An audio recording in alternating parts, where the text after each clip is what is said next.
The United Nations is now pro-Antifa. How much more evidence do we need before we finally defund the United Nations? This should be it. You've got BLM admitting that they're Marxist. How much more evidence do you need before you pull your support from BLM? Many see the slogan Black Lives Matter, or BLM, as a noble plea for equal treatment under the law. It's a cry to secure the rights of life, liberty, and the pursuit of happiness for everyone. But what does the Black Lives Matter organization actually stand for? To find out, look no further than their leaders: Alicia Garza, Opal Tometi, and Patrisse Cullors. Here's Cullors in a revealing 2015 interview. We actually do have an ideological frame. Myself and Alicia in particular are trained organizers. We are trained Marxists. We are trained Marxists. We are trained Marxists. Visit the Black Lives Matter website and read the list of demands to get a sense of how deep a transformation they seek. One of those demands proclaims, quote, "We disrupt the Western prescribed nuclear family structure requirement by supporting each other as extended families and villages that collectively care for one another. We can't be certain, but it's hard to believe this radical agenda is what most signed up for when they made that hashtag Black Lives Matter social media post, or that every employee, customer, or shareholder at Nike endorses a disruption of the family."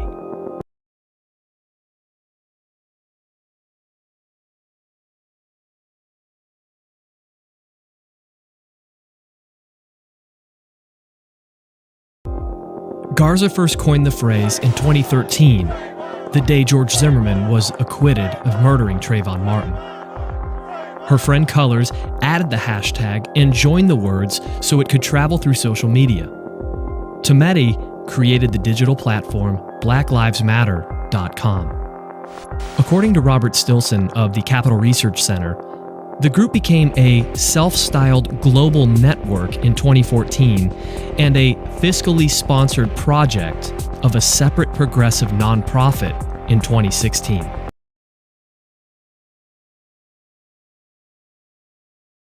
We talk about little controversy that occurs on social media, but this is a world issue. We're going to be talking about the fraudulent Shaun King, okay? Because I am tired. I thought we already established that Shaun King was not a good person, but I see that he's still here, and I don't like it, and many other people do not like it. Now,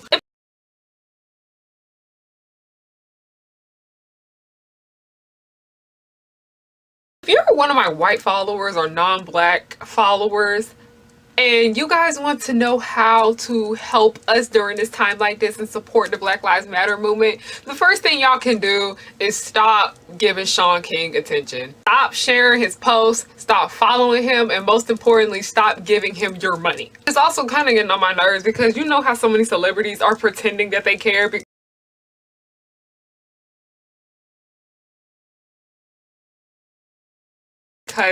they're just sharing something just to show their followers so they won't like unfollow them or anything. I see so many of them are following Shaun King and supporting him and giving him money, and I'm just like, y'all, please stop. Just take the time out of your day to do a little bit of research on these people before y'all give them y'all money. So I came to the conclusion today that so many people really don't know what Shaun King has done.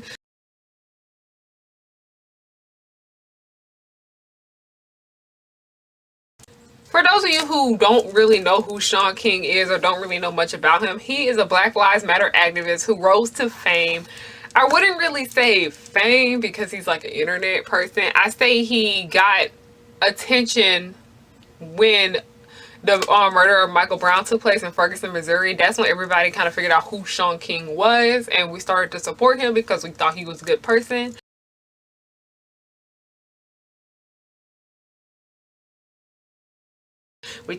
Now before I go any longer, I'm gonna show y'all a picture of what Shaun King looks like.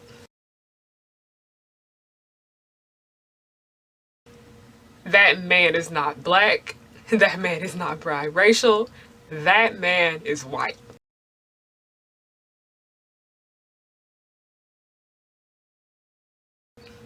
That's a white man. He has himself done up like a black man, okay? Let's just go ahead and put that out the picture. We know Shaun King is not black, okay? So just think about that. Basically, if you go onto Twitter, you will see a whole bunch of people just dragging Shaun King to filth, because Twitter usually is always the first to be informed about what is going on.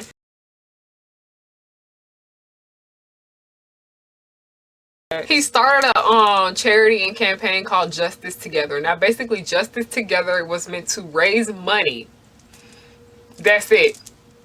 That's it. Nobody knows what they were raising money for. But when people see Shaun King and they saw that he is one of the biggest faces and biggest people in the Black Lives Matter movement, they're like, oh, of course it's going to go to a good cause. Of course it's going to go to help black people.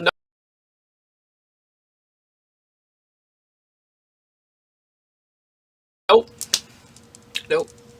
Nobody literally knows what he's doing with all that money. He's probably keeping it for himself, okay? This sounds a lot like the Black Girl Nerd situation,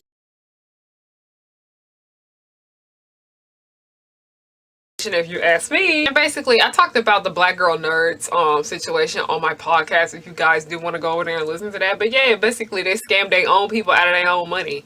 And that's what Shaun King is doing. Like, all, as they say, all skin folk ain't kinfolk.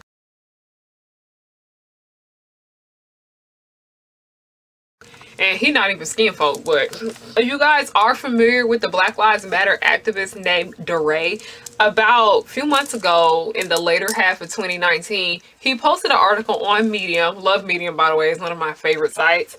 And he basically just went into detail going in about why y'all need to stop giving y'all attention to Shaun King.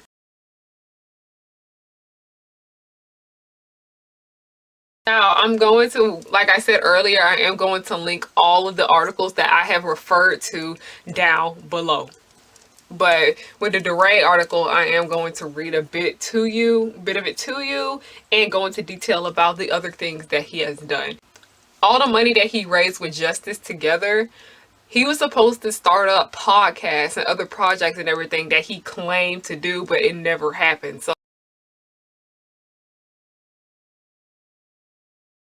everybody's just like, what are you doing with this money? Because it's so obvious that you're not donating it and you're not using it to invest in your brand.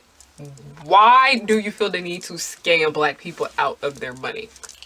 Because a lot of white people donate to Shaun King too, but Shaun King really preys upon black people who are gullible.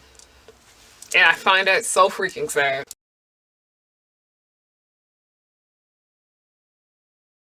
Same thing here with Antifa. They tweet, quote, UN #human rights experts express profound concern over a recent statement by the U.S. Attorney General describing Antifa and other anti-fascist activities as domestic terrorists, saying it undermines the rights to freedom of expression and of peaceful assembly in the country. See how they're conflating Antifa with anti-fascists.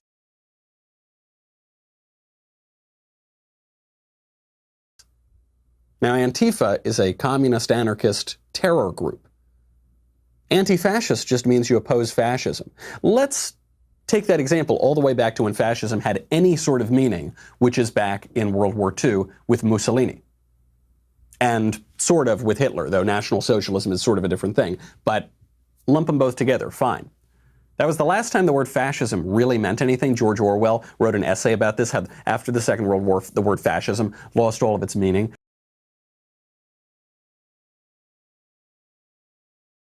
But in that war, you see a lot of leftists these days talking about the Allied troops as the original anti-fascists. Remember, there were two kinds of anti-fascists in World War II. There were the Americans and the British, our guys, good guys, and there were Stalin's communists.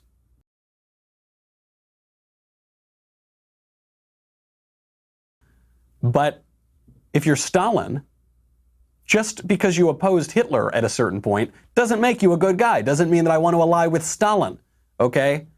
And yet, the United Nations conflates the two. We need to defund the United Nations. We pay 22% of the UN budget to invite the worst people on earth to sit on a human rights council.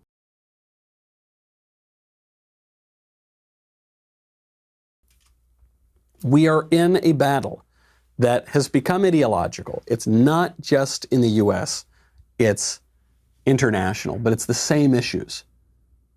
What are we fighting for? Why are we paying people and tolerating people destroying our nation, our history, our culture?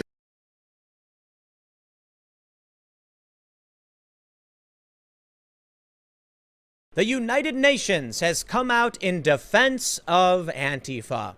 And for those that aren't familiar, Antifa is Schrodinger's extremist group because it's simultaneously a group and not, depending on who you ask and when you ask it. When it comes to Trump calling out Antifa, saying they're a terrorist organization, then you'll see all the media say, but Antifa's not really a group. It's a loose set of ideologies.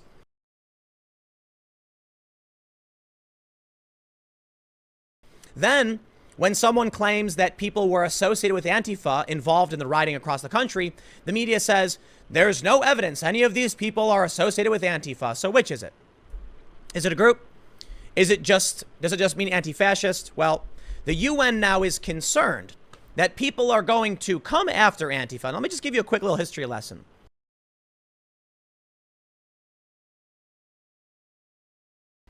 Antifa is short for Anti-Fascist Action, and it was affiliated with the German Communist Party in pre-World War II Germany.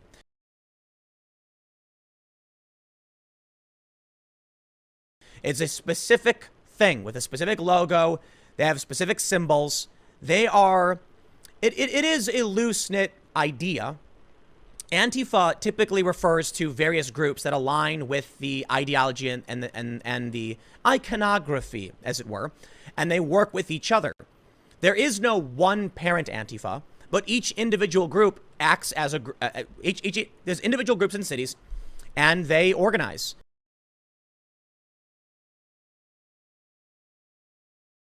They have financing, funding, and training. Let's read what the UN said.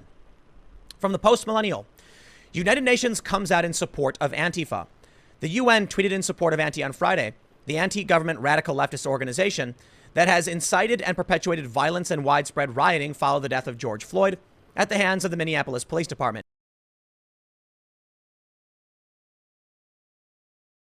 We do not do this! We do not do this! This is fucking on the show! We do not do this shit! Get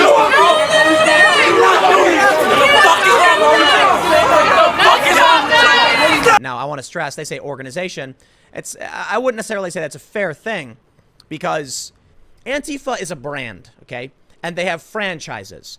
So if they come out so if you came out and said you love Burger King, we get what you mean. There's Burger Kings everywhere. But guess what? A lot of Burger Kings, franchise ownership. Locals run them. I'm pretty sure Jimmy John's are all franchise locations. Like there's no big main corporate chain. You could then say, well, Jimmy John's isn't a real organization.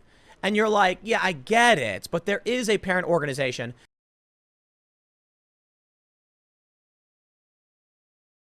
It's not necessarily the same thing because the parent company does license and stuff like that. But typically, the way it will work with the political movement is you've got your local Antifa chapter and you abide by certain ideologies for the most part and you work with other groups.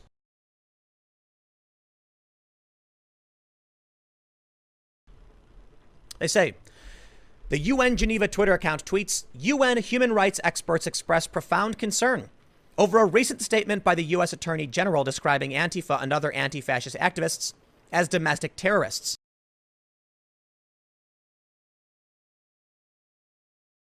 Saying it undermines the rights to freedom of expression and of peaceful assembly in the country. No, it doesn't, because no one's talking about Antifa in the context of peaceful assembly. We're talking about charging them with added penalties when they commit violent acts and break the law.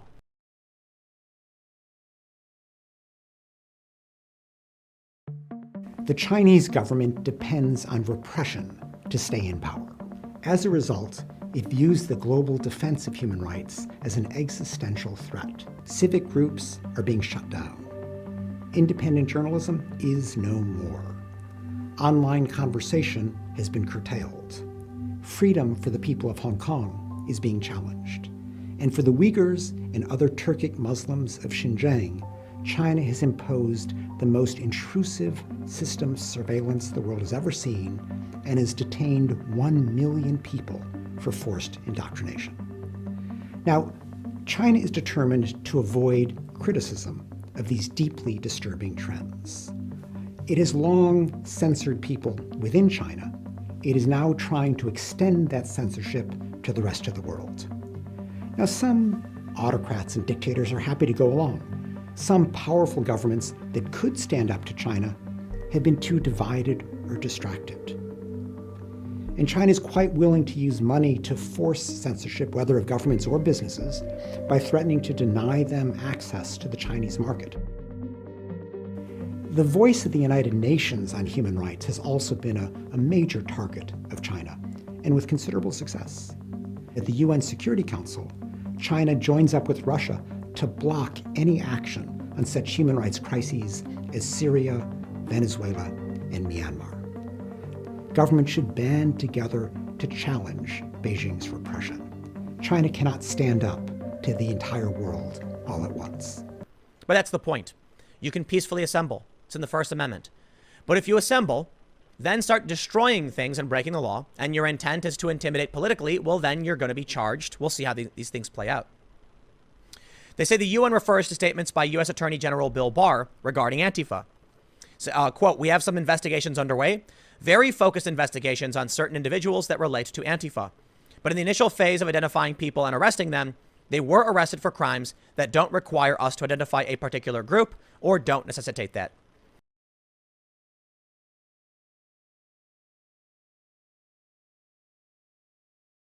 Is this from the Anti-Defamation League? The Anti-Defamation League is an ideological leftist organization.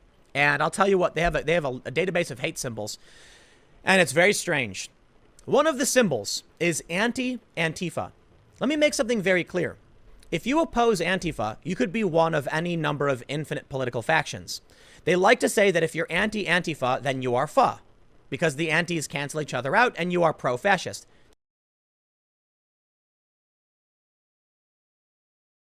That's absolutely not true. Fascists are authoritarians. Antifa is also authoritarian and associated for the most part with radicalized communists. That's their history. Typically what they do is engage in violence. If you are a peaceful protester and you are a pacifist and you oppose Antifa, you could certainly say you're anti-Antifa, and that doesn't make you a fascist because you're a pacifist libertarian. If you're a liberal, civil libertarian, if you're a left libertarian, if you're a legit anarcho-communist,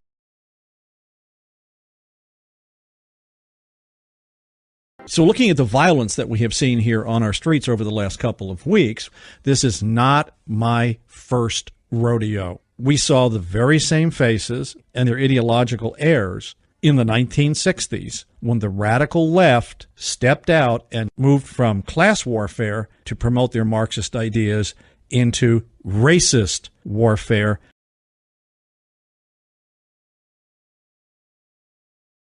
And did the very same thing they're doing today. Students for a Democratic Society, Weather Underground, Black Panthers, I could go on. Faces like Angela Davis, black, Bill Ayers, white.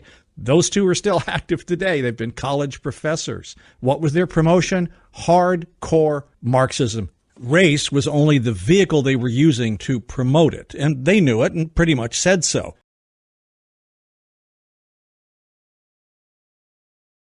It was this radical Marxist takeover of the civil rights movement that hijacked it for over 50 or 60 years. And remember, back in the 60s, they used to call the police pigs.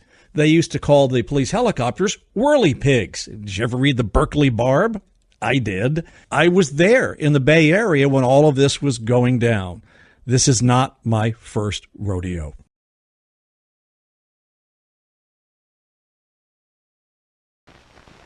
These are leaders of the nationwide youth organization that calls itself SDS, Students for a Democratic Society.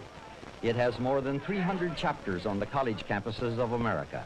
its national and local leaders in convention here at the Chicago Coliseum, June 1969, take the major credit for the rioting, mob actions, takeovers, and burnings on college and university campuses throughout the nation.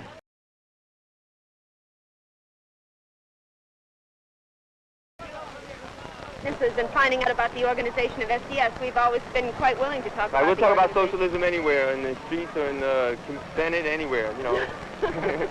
I'm Mike Klonsky, National Secretary of SDS, and this is Bernadine Dorn, Interorganizational Secretary. So you were there a communist faction making a big power play for SDS at this time? Is there any communists back here?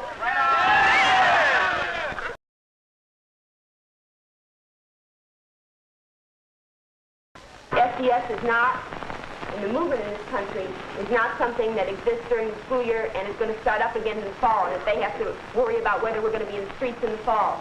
We're going to be on the streets and in every institution in this country from now on. What would you put? We're going to replace capitalism with socialism.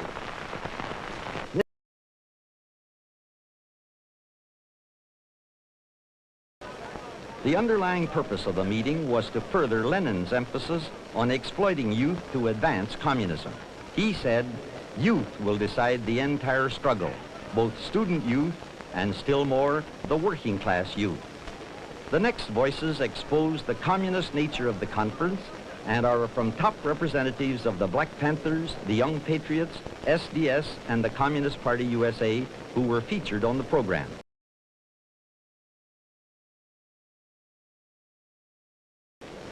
Representing the Black Panthers, We're going to fight some capitalism with some basic socialistic programs.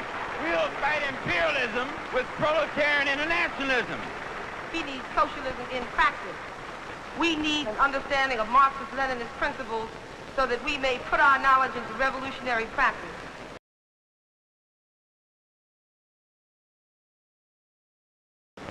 representing the Young Patriots.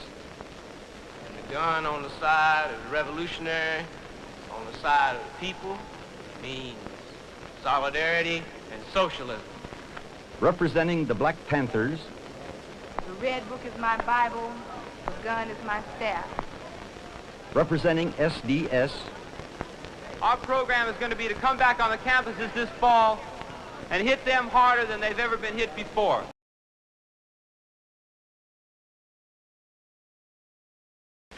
We must be clear on how the final struggle will be waged, and we must be a part of that struggle. Students must be opening up the campuses to the working class, must be going into the working class communities, becoming part of the proletariat, and must be getting ready for armed struggle.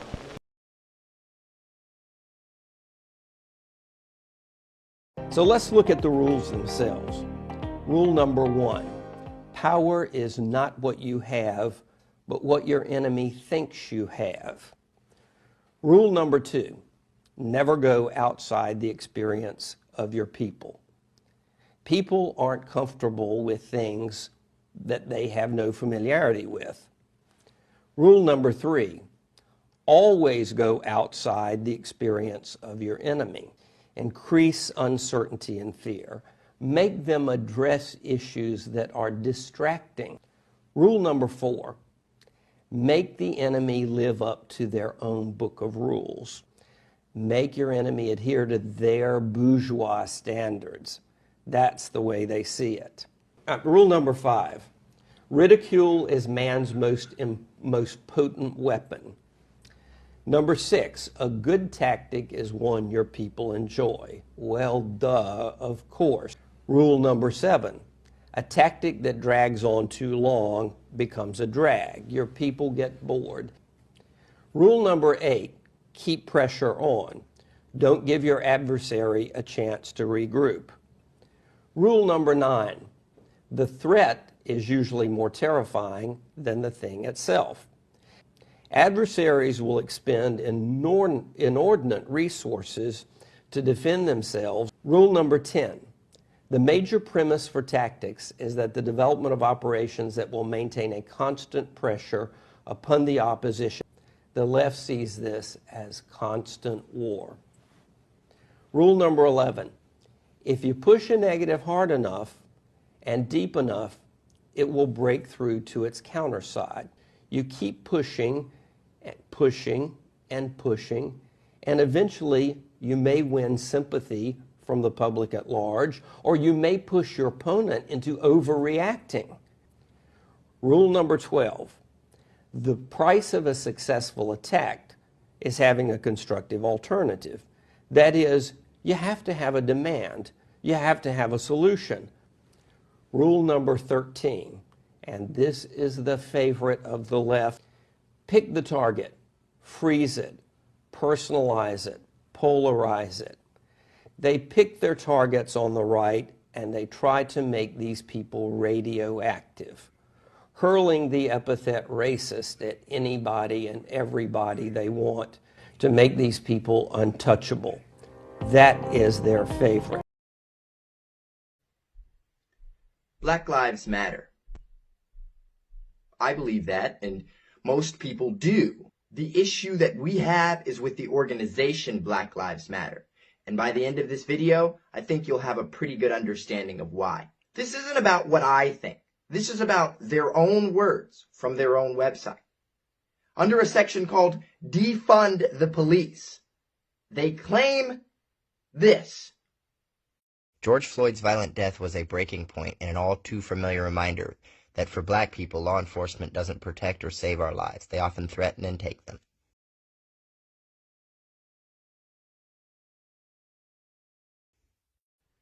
That's crazy. They think that the police are more likely to endanger black lives than to protect them. Who do they think arrested the some 8,000 murder suspects in the black community? I'll give you a hint. It wasn't the fire department.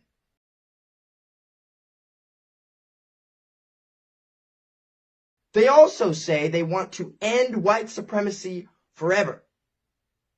So how do they propose you help with this? As a woke white person, they say to donate, fund the movement. Michael Jordan donated. Check out this donation for $100 million. When someone asks for your money, you want to know, where is it going?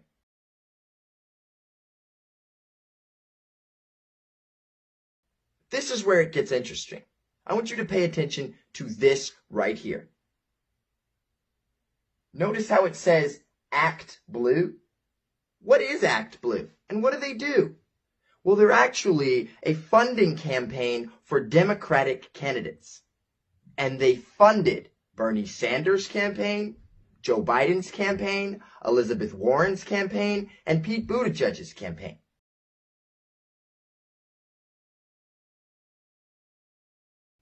They've donated over $1 billion to Democratic candidates. Yet, oddly, not a single one in the top 10 was a person of color. So you're telling me I'm donating to Black Lives Matter and the money's going to white Democrats? That's exactly what I'm telling you. It's not unusual for an organization as corrupt as this one to be disingenuous.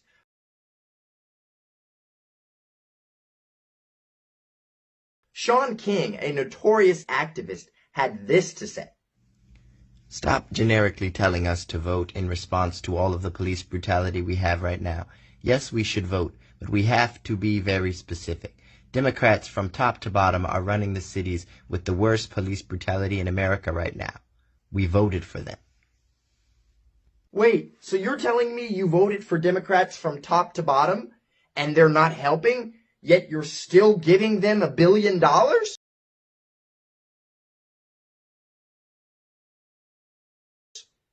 Seems legit. I guess even a broken clock is right twice a day. So let's get back to the defund the police. They want to defund the police and reinvest the money into African American communities because that's going to help black people, right? Okay, we'll go with that. So why aren't they donating any of the money they've received to reinvest in black communities?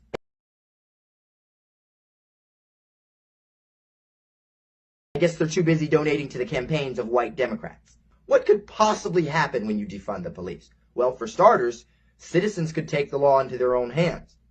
And what happens when citizens take the law into their own hands? Well, you get this.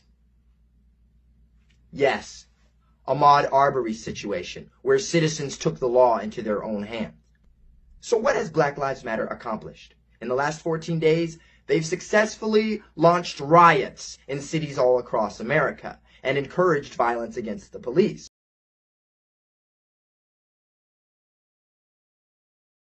They've donated almost $1 billion to Democrats, including Joe Biden, the author of the 1994 crime bill, to which so many major issues plaguing the black community can be traced.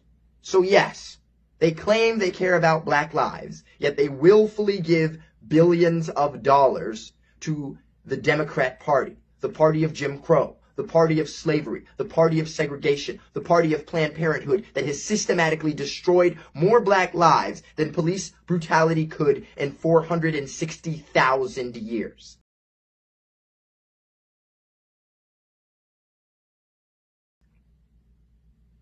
So excuse me if I don't get behind a movement that's founded on hate, built on lies, and accepts donations and misappropriates them.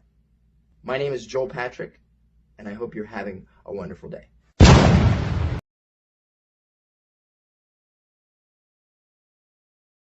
So Terry was on to address the backlash he got over this tweet he posted last week.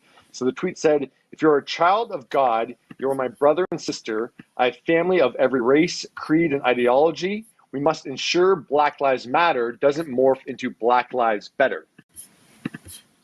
Yeah, and once he got major backlash over it, including from Martin Luther King Jr.'s daughter Bernice, Terry tweeted, "Are all white people bad? No. Are all black people good? No. Knowing this reality, I stand on my decision to unite with good people, no matter the race, creed, or ideology. Given the number of threats against this decision, I also decide to die on this hill."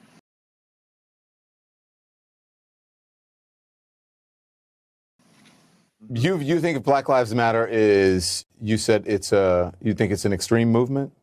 Because it's now part of the... No, but this is the thing. It's a great mantra. It's a true mantra. Black lives do matter. But when you're talking about an organization, you're talking about the leaders. You're talking about the people who are responsible for putting these things together. I got you.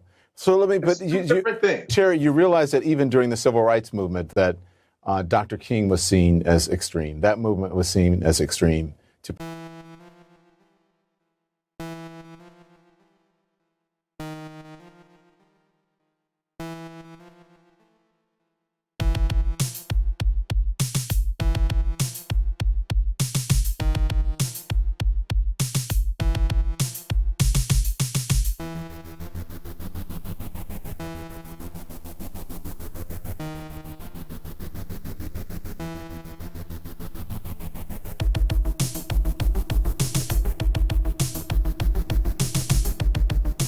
People who don't want to make change, movements are seen as extreme. You can paint them easily as an extreme when they are not.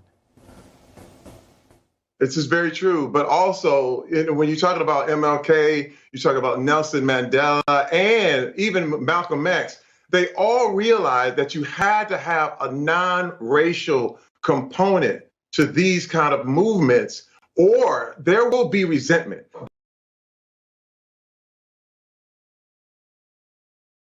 Black people need to hold other Black people accountable. I said this the same thing. This is the Black America's version of the Me Too movement. If anything is going to change, we ourselves need to look at our own communities and look at each other and say, this thing cannot go down. It's got to be all Black Lives Matter. So the Black Lives Matter movement is about police brutality and injustice in that manner, not about what's happening in Black neighborhoods.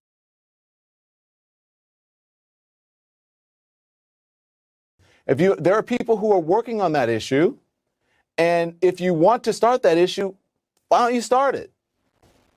Do you understand what I'm saying? But when you look at the organization, police brutality is not the only thing they're talking about. I know that, but I agree, but that's not what the Black Lives Matter movement is about, Terry.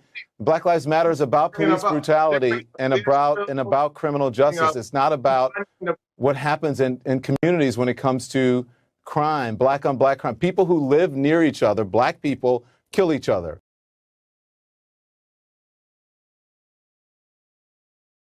Same as whites. 80-some% of white people are killed by white people because of proximity. Very true. It's the same thing with black people. That happens in every single neighborhood. But that doesn't, again, I'm not saying that's not important that those kids died, but it's a different movement.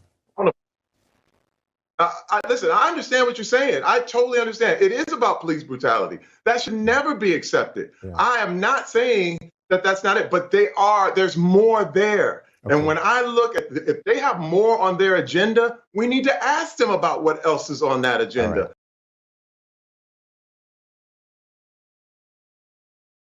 Other than police brutality. And that's all I'm doing. One says Terry Crews's statement is giving ammo to the All Lives Matter trolls. Nelson says, right, tell him, and I think he's agreeing with Don. Lisa says Don's interview was completely unprofessional. He kept talking over Terry and missed the point he was making completely. Oh my goodness. Okay, there's a lot here. First of all, there's a lot here. Yeah. First of all, I absolutely love Don Lemon. I understand that he is completely passionate about Black Lives Matter.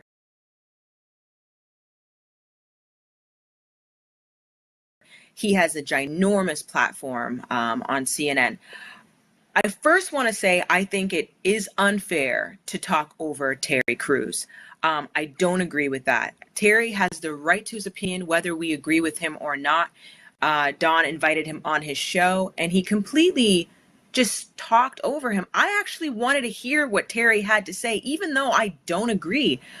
I wanted to know, what are you talking about? I wanted to try to find a way to understand his point of view. Right.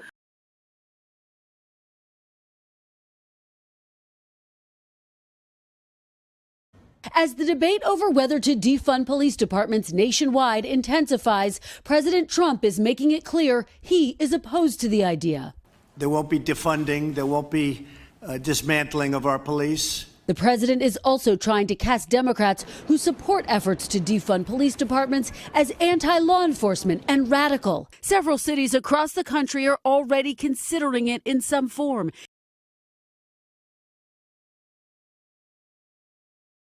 including the two biggest cities in the U.S. New York City's mayor changing course, now vowing to cut the police department budget. In Los Angeles, the mayor says he's looking to redirect millions of dollars away from policing.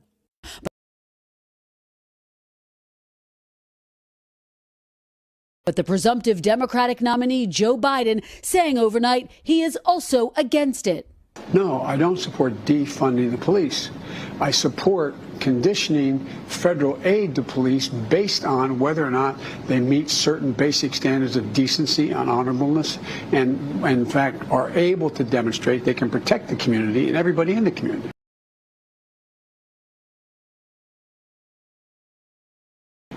Biden praising a sweeping reform package unveiled by Democrats on Capitol Hill Monday. It has a number of proposals, including banning chokeholds and creating a national database to track police misconduct. It would also make it easier for victims of abuses to recover damages and prosecutors to charge officers.